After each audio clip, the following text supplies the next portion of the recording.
Welcome to the Phoenix Prosperity Podcast, where wealth meets legacy. Join your host, Tim Fergestad, as we explore the journeys of Phoenix's finest to success and beyond.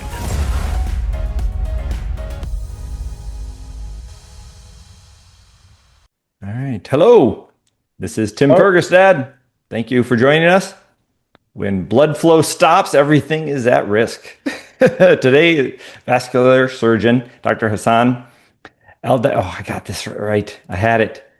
Aldailami? Aldailami. Yeah. Aldailami? Aldailami, yeah. Aldailami. All right. Yeah, sorry. Dr. Aldailami joins us to talk innovation, precision, and leadership under pressure. Dr. Aldailami is a specialist in vascular disease treatments and is a professor of surgery at ASU and the chief of Vascular and Endovascular Surgery at HonorHealth. Welcome to the show. Thank you so much for having me. Aldailami. That one doesn't. I'm Norwegian. I'm Fergestad. It's a tough name. Don't worry about it. Do people call you Dr. A or anything? Yeah, often. Yeah. Or just all day, Dr. All Day? I mean, that's a good one. I should go with that. Yeah. No, but they usually call me Dr. A. All right. Well, thanks for making some time for us today. And let's talk a little bit about sort of your role at HonorHealth, right? Growing that program. How long you been doing that? Sure. So I joined HonorHealth 3 years ago from New York City. I used to work at Albert Einstein College of Medicine, Montefiore Medical Center.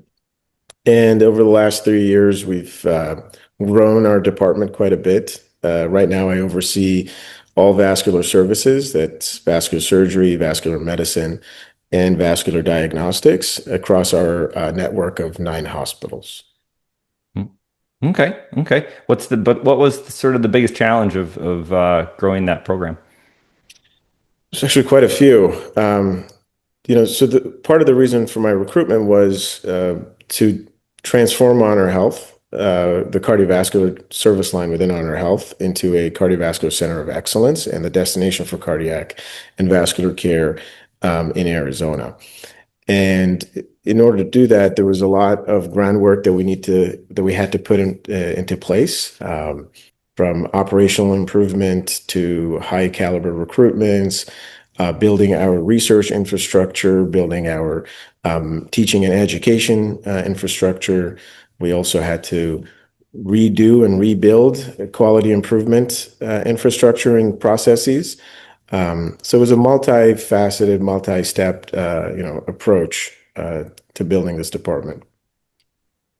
Okay. So for our listeners who may not know, you offer both open and endovascular solutions. Can you talk a little bit about the difference between those and when you follow which path? Sure. So open surgery is traditional surgery where we make incisions and, sew up blood vessels and do bypasses, connect different blood vessels together using conduits such as veins or plastic tubing. And it's necessary in certain situations. Endovascular procedures is the least invasive, where we go with wires and catheters and try to fix the arteries from within. If it's blocked, we balloon and stent, and there's other technologies that we can use. And if it's an aneurysm, we can exclude the aneurysm by putting a different kind of stent from within the blood vessel. They both go hand in hand. It's really difficult nowadays to provide a comprehensive vascular care if you're only doing one. And there are situations where we would employ both techniques, and those are called hybrid procedures. Okay. So what we try to do is really tailor the care to the patient and not vice versa. And I think, my team has been, I'm very lucky to have a team that is so well qualified and cutting edge that we're able to really provide that comprehensive care for almost every patient that we see. Okay, nice. Now, obviously the less invasive is probably the better, but what percentage is endo? I would say about 70 to 80% of what we do nowadays is endo. There's still that, the younger patients, maybe those are a lot more complex disease that would benefit from an open approach. Okay. Interesting. And let's talk a little bit about sort of your role at ASU. When did that happen, and what's coming up for that? So I think it started about a year and a half ago or so when HonorHealth signed the agreement with Arizona State University to start a medical school together. And they About included. time, by the way. I Yeah, mean, I for me, agree. like, right? When I came to Yeah, yeah. Arizona, again, it's like the fifth largest metro area in the U.S. It didn't have a medical school when I came here 20 years ago. Not only that, I mean, there's only one prior to us joining. There was only one vascular surgery training program in the Wow. in the Phoenix metro area, which is also Yeah. astonishing. Yeah. And that's something that that I helped start at HonorHealth.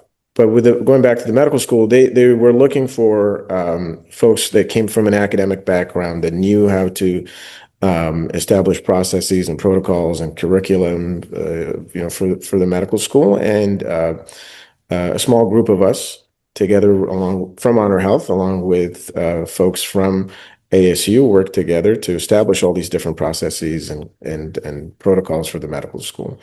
And I've been, it's a passion of mine, medical education. I love teaching, and so this was really, um, it's the part of my week that I look forward to the most. To be honest with you, it gives meaning to what I do, and it's a way for me to give back to this community that, in a very short period of time, has given me so much. Okay. Excellent. And what's the timeline for the ASU program launching? This summer, the first students will start. Excellent. Very cool. Yeah. Very cool. Training, I mean, education, I mean, that's another way you can give back, right? I mean, I imagine you spend probably most of your time in more executive roles, or are you in the OR quite a bit still? I'm still in the OR quite a bit. I think I operate 2 to 3 days a week, and I see patients 1 to 2 days a week still.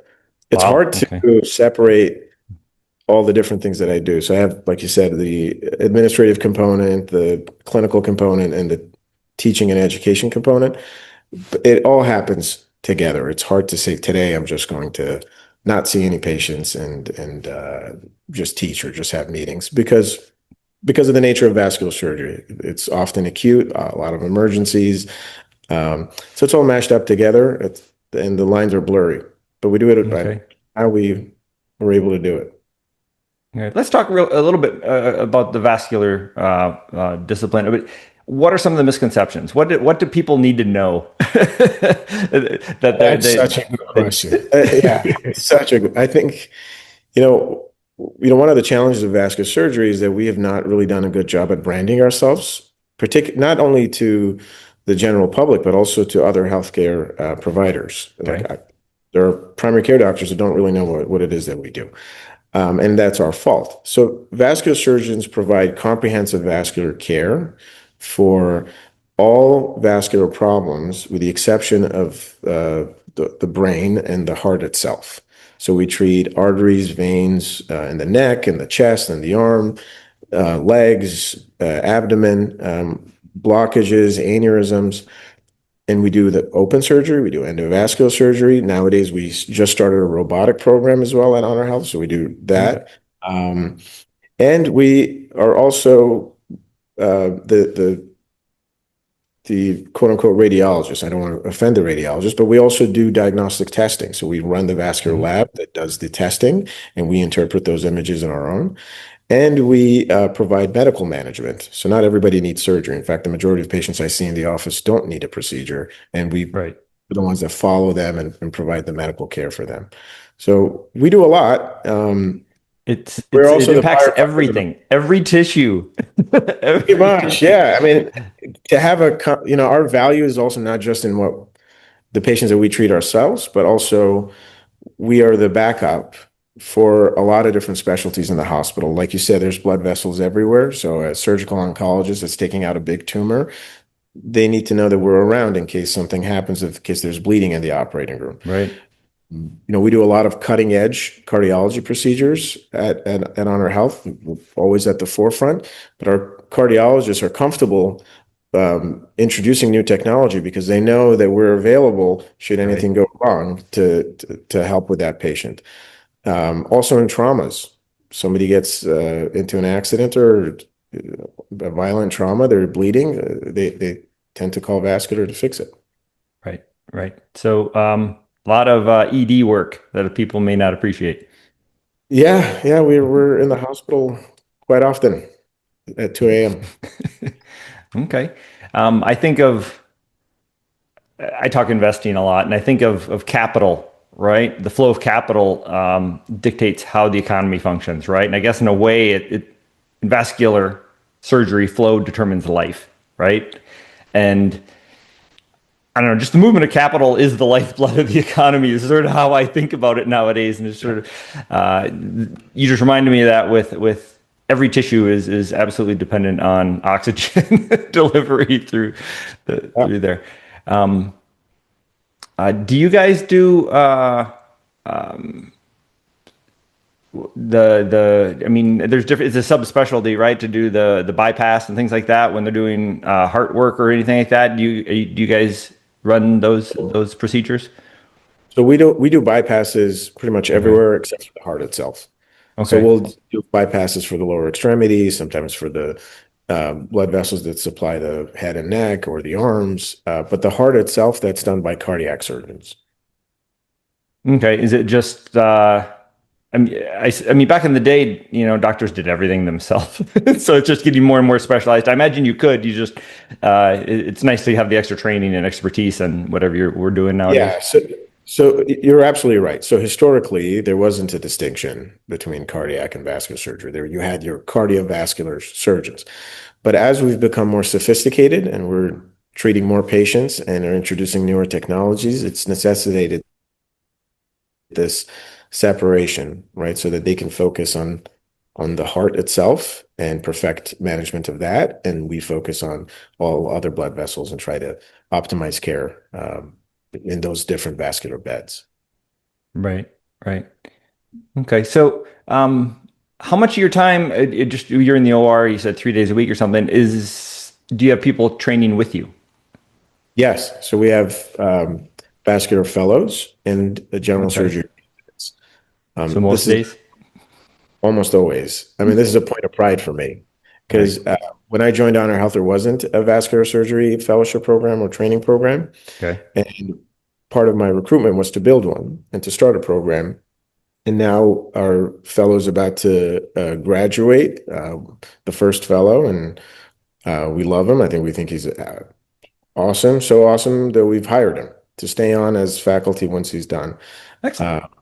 Yeah, so we love having trainees. We have them with us all the time in the operating room, and we're preparing the next generation of vascular surgeons.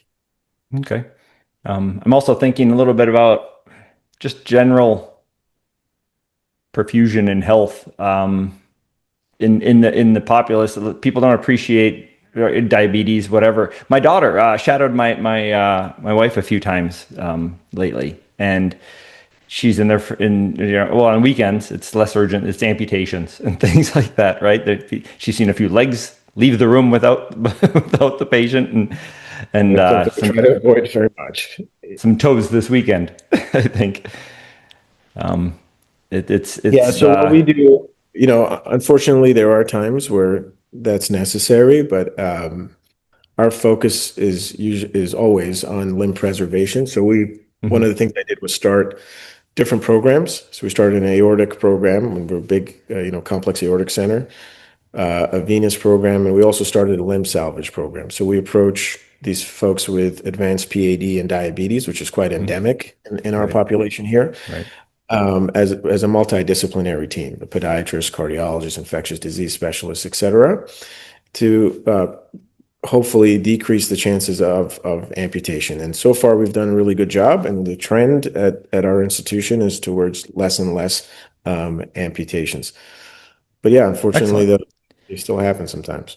Well, that was sort of my question. My next question is what is the trend in you said it's endemic. It's a growing problem with cardiovascular disease and lack of activity, poor diet, all those things. How much of it is it getting worse or better? Is there preventative things that people need to know? They need to get in their zone 2, a couple hours of zone 2 exercise a week. or is it are you I, called in when it's largely unfixable, but you sort of already answered the question? so uh, I'll answer your last part of the question. We're not always called in when it's unfixable. Oftentimes it's still fixable. The I think there's quite a bit of variability in terms of if diabetes and PADs is improving or the incidence of it is decreasing or not. I think it's highly variable. And here in Scottsdale, the incidence is going down for sure. Nice. But in areas with lower socioeconomic situations and where the social determinants of health are not being adequately addressed, the incidence is either the same or rising. This highlights how complex healthcare in general is, and also For sure. specifically peripheral arterial disease. It's not just access to physicians like myself; it's everything that happens before that and after that. And I think if we look at it globally, we're failing our population because we're not really focused enough on preventative measures, on screening, on eating better, on exercising better, et cetera. And then by the time the patient shows up to the hospital, now they need a procedure, they need that multidisciplinary care. The other area where we're failing is a large institution like ourselves, like Banner, like Mayo, you name them, these big places can offer you that multidisciplinary care and you end up having a better outcome. But in a lot of areas outside of the major cities, patients don't have access to that level of care. And it's not just about having a talented surgeon or a proceduralist, it's about everything else that goes along with it to make Right. sure that that patient has a good outcome. Right. So I don't think we're anywhere near where we need to be honest. Okay. But it's great that you're growing the program in Honor Health. I mean, it's a whole. It's not just like, oh, there's a couple guys doing vascular procedures there now. As you said, there's a whole team, and uh, it takes. Well, what's sort of the average? I mean, how what's the follow up and the average involvement of the vascular program when somebody does need a procedure? Um, so what happens so our approach is, like I said, comprehensive. So if somebody comes in to see us, there's about 8 vascular surgeons now that are part of the Okay. HonorHealth that work for HonorHealth. We're now the largest vascular department, but we don't function in silos. We also are supported by a fantastic team of nurse coordinators, navigators, and physician assistants.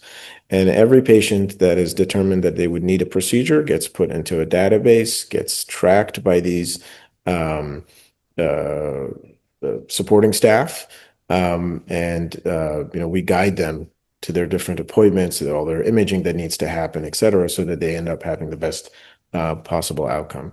If you just leave it up to one doctor, it's going to be really hard to manage these complex patients. So we need these high functioning teams to really help these complex patients.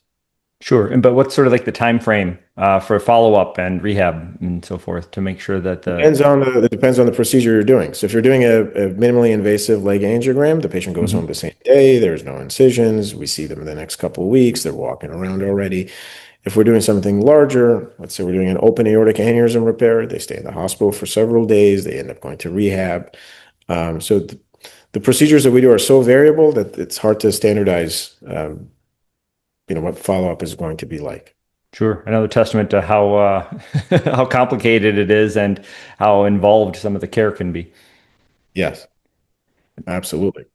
I don't know. It sounds like, I mean, because I think anesthesia kind of, I know a little bit more about that because my wife's an anesthesiologist, also has a bit of a branding problem, right? A lot of people don't appreciate what they do. And you mentioned that about vascular field. So are reimbursements in medicine affecting your industry as well? I mean, is it kind of across the board? Certainly. I think these new price cuts now and the efficiency cut of 2.5% and even the whatever's in the big beautiful bill in general is impacting physician reimbursement and is also impacting hospital reimbursement. And so we've in the last 6 months, our ability to procure new technology is has decreased significantly because Hmm. of costs of these devices. Vascular is device heavy. right? Stents, balloons, Okay. all these things. And as new versions of these devices come out, and even some transformative devices come out, the prices keep going up. Reimbursement is not meeting Matching demand, that, going down matching, in some cases. Yeah. going down in some cases. And so hospitals are now hesitant to procure these, newer technologies because of cost. Otherwise, they'll be go insolvent if they keep doing that. Yeah, Right. and that's one aspect that's challenging. The other aspect is physician reimbursement itself is going down. A lot of Mhm. focus is on, whenever they're short for money, or whenever CMS needs to improve their balance sheet, they go after the physician and provider reimbursement. What that does is that it limits access because your private practice physicians, which are extremely important to the health of our For sure. population, can no longer stay afloat if they can't pay their bills. Right. Costs are going up and reimbursements going down, which then will lead to consolidation. These different, groups are now being absorbed by insurance companies who are now owning, all different aspects of the healthcare equation, from Right. the provider to the payer, and quality will go down, value goes Right. down, patient outcomes are worse. Right. Right. More middlemen, less quality time. It just, yeah, it's not an economic model that the system was founded on. So Oh, I mean, if you changes look at wheels. the breakdown of costs in healthcare, about a third of the cost is towards the administrative burden Right. because And growing. and growing. And instead of cutting administrative costs, we're cutting reimbursement for treatment, right? Which Right. whether it's the physician fee or the PA fee or the device reimbursement. So, I mean, I think we're Right. not focused on the correct part.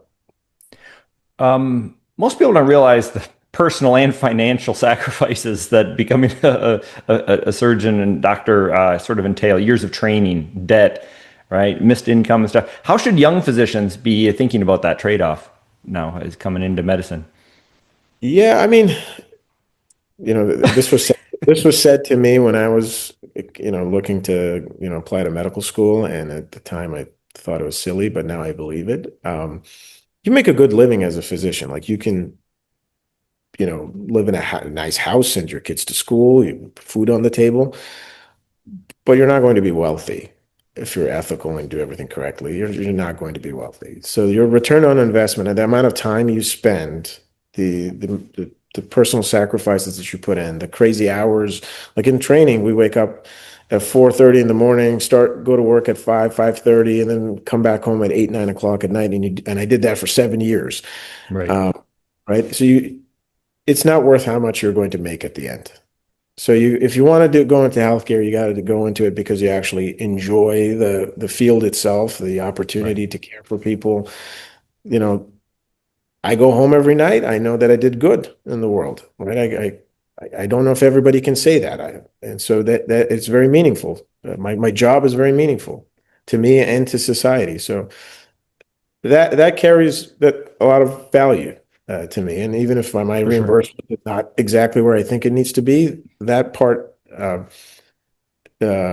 sort of makes up for it. And I think many doctors would agree with me that there's a lot of value in what we do, and that's why we keep doing it. Amen. I love it. Yes. So that, I mean, there's few jobs that are, personally rewarding, have the impact in other people's lives, like being a physician. So thank you for that. Thank you for your commitment to growing the local area stuff, but also personally. It's a lot. I don't think people appreciate it as much as they could. Uh, Here's a reflection question for you as we wrap things up here. What do you wish you would have known sooner about building wealth or success earlier in your career? Would have known sooner the value of relationships Okay. and networking. I know you and I talked about that a little bit earlier. The more I do this, the more I realize that it's important to get to know people, get to know what motivates them, and to work on other people's behalf. Um, when you're authentically interested in helping others, they will help you, and together the whole ship rises and you do better. So I think the reason for our success so far within my department is that we work collaboratively, and I try to help everybody around me, and they help me in return. So the value of relationships, I think, and being authentic. For sure. And I can I can appreciate that as well. I mean, I came from an academic background where things are pretty competitive, right? You don't want to get scooped on your stuff. You got to get your grant funded and published before somebody else does and stuff. And it wasn't as important to develop that network and those relationships. And yeah, as you grow, you realize that's what it's all about. So good answer. Thank you. Okay. Dr. Aldailami, all day. If people want to connect with you or learn more about the vascular programs and ASU and so forth, where can they go? What should they do? They can Google me. Our office information is going to be online, and I can share my work email as well. Okay.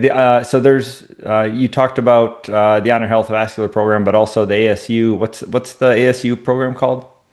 It's called the Arizona State University School of Medicine and Medical Engineering. Okay. It's a very innovative, fantastic program. I really want to plug this because ASU and HonorHealth together are building a new way of medical education, or a new way to teach medicine. So students will both get a Doctor of Medicine degree, but also a master's in biomedical engineering. The purpose behind this program is to not create just your average physician, but your next innovator in healthcare, folks that are focused on developing new techniques, new procedures, new devices. Okay. Yeah, that's great. I mean, medicine is changing, and you have a bit of a business background as well, don't you? Yes. So I have an MBA from Cornell. Excellent. And how has that helped you when you're setting up programs and working with other people? It was fantastic. So what I did, I did the Cornell Healthcare Leadership Program, it was called. So you get 2 master's degrees, a master's in business administration and a master's in healthcare policy and research. Wow. So together, those 2 degrees really opened my eyes. I mean, it sounds like I might be exaggerating, but no, but truthfully, my career up to that point was, focused on science, medicine, learning how to operate and take care of patients. But after completing this program, or while completing this program, you could see the curtains lifting, and now you can see the business side of healthcare, how to interact with other stakeholders within the healthcare ecosystem, how to get things done, how to strategize on a high level, how to lead a group of physicians and allied health specialists. I think it did a fantastic, job at opening my mind and helping me interact better with everyone around me. Excellent. Yeah, I mean, and that's really where a lot of it used to be in academic settings, but I think that it's shifted a little bit, and you've seen an industry drive and pioneer the field of medicine a lot more in the past decade or so. I think in collaboration with physicians, yes. So sure, that's what I mean. But I mean, I'm seeing chief medical officers and things like that. I mean, they're bringing it outside of that environment, the historical norm, to get things done. Maybe because of reimbursements, funding tighter, right? Universities, everybody's struggling to get things going, and a whole new set of challenges out there. Yep. Agreed. All right. Well, thank you very much for everyone for listening and watching. Thank you very much, Dr. Aldailami, for joining me today. Thank you very much for having me. It was a pleasure. Inspired by our guests? Visit PhoenixProsperityPodcast.com/guest and join us on the show and share your success story with Tim. The spotlight awaits.